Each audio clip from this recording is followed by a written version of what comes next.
Tonight, 3 gay couples will get to challenge the Prime Minister herself on her views on the subject over a meal at the lodge. Advocacy group Get Up paid $31,000 for the dinner for 6 with Julia Gillard. Steve Russell and John Dini are one of 3 gay couples selected to go, and they join us in the studio.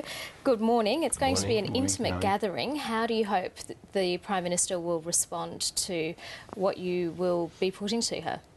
Hopefully really well. You know, the whole point is just to go there and present our own personal stories, our life stories, and say why marriage is important to us. And what will you be putting to her, given that she has come out as a very strong opponent of gay marriage?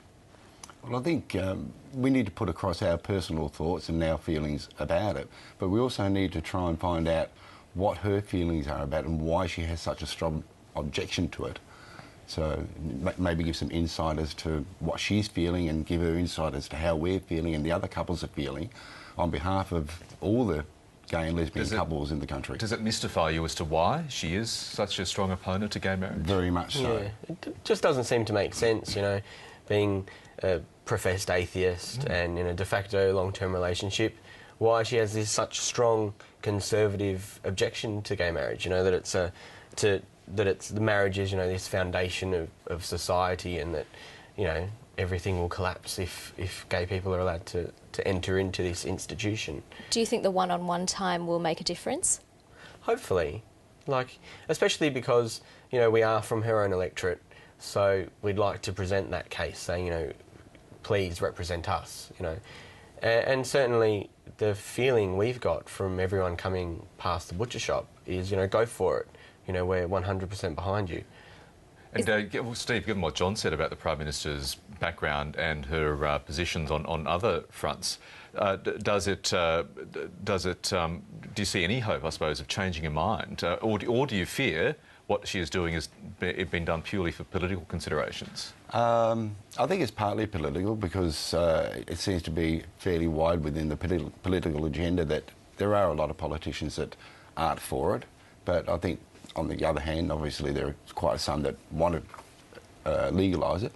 But yeah, it's hard to say really without talking to her on a one-on-one, and hopefully that we can maybe extract a little bit more information out of her, and she can get to meet us as just everyday people and realise that there's nothing different between what we want and what they have, and that we're all the same at the end of the day. Speaking to your contemporaries, do you think this is an issue that will maybe sway their decision when it comes to voting in the next election? Certainly. I mean, personally, you know, it has a big impact, and I know that a lot of my friends, you know, other gay couples, lesbian couples, you know, they certainly, it's an important issue, and it doesn't affect the way we vote. So it's important. She should listen to us.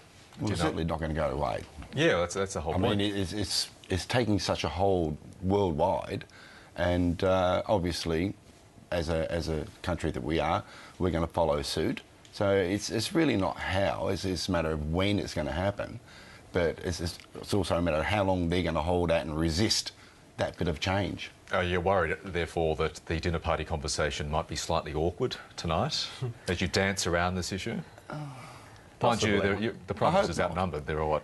That's right. That's 3 right. couples. And like it's been said before, you know, I think it'll be a welcome distraction for her at the moment to talk about this issue, rather than, you know, Labor leadership and everything. Don't mention the words Kevin Rudd. That's You'll right. get on fine with that. I did say that before dinner and after dinner at the end, I'll make sure that I check that all the knives are still on the table.